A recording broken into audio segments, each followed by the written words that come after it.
Ayan, magandang hapon po muli mga kakuya, kaate. Ngayon po ay meron po akong i-interviewin na isang magandang mang-awit namin dito sa simbahan.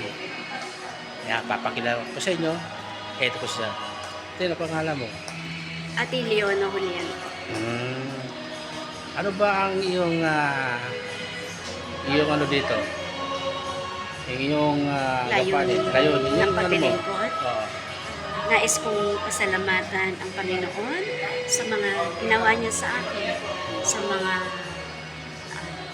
ipinagkakaloob niya araw-araw. Nais kong bigyan ng Panginoon ng buong pusong paglilingkod sa Kanya. Ganti yung Bilang ganti. ganti na. Ngayon, gaano ka na ba katagal sa paglilikuran? Nasa 30 plus years na. Eh, tagal na na. Sino? 53 na ako eh. Ever since naman 16 years old ako, nagko-choir na ako.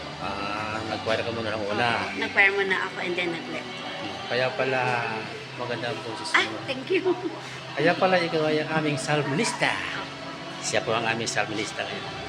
So, gaano ba kahalaga ang paglingkod sa ating Panginoon? Napakahalaga kasi hindi lamang yung dahilan ng pagsunod sa Kanya, kung hindi yung pagtawag niya. No, tinatawag kasi tayo ng Panginoon Yes, para tama.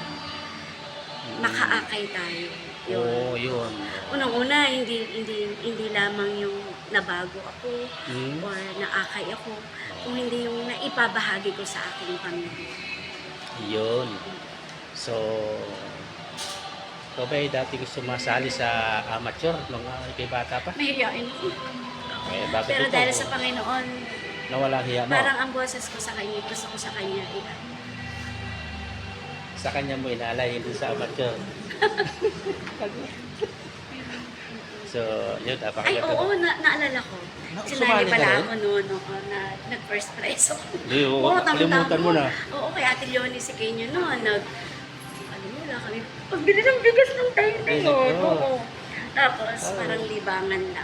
Sinali ako. Ayun. Nakalimutan mo, pero Yun. ginawa mo Hindi pala. ko umulit no.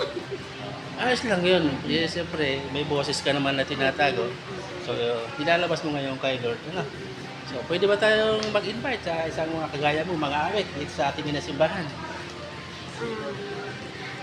Sa mga katulad ko, mga magulang o lola na nagnanais maglingkod sa Panginoon. Huwag po kayong magdalawang isip kasi lubang napakahalaga na makibahagi tayo sa Okay. makibahagi tayo sa ating Panginoon sa kanyang ubasan. Ayun, maganda sinabi mo ate. So, ayan. Thank you kay ate. At yan ay nakapagbahagi sa ating simbahan. Yan. Nawa ay ma-inspire din po kayo sa aming paglilingkuran dito sa simbahan. Samo po kayo porokya kung naroon ay pwede po tayo mag-serve. Pagkat ito ang way, papuntang langit.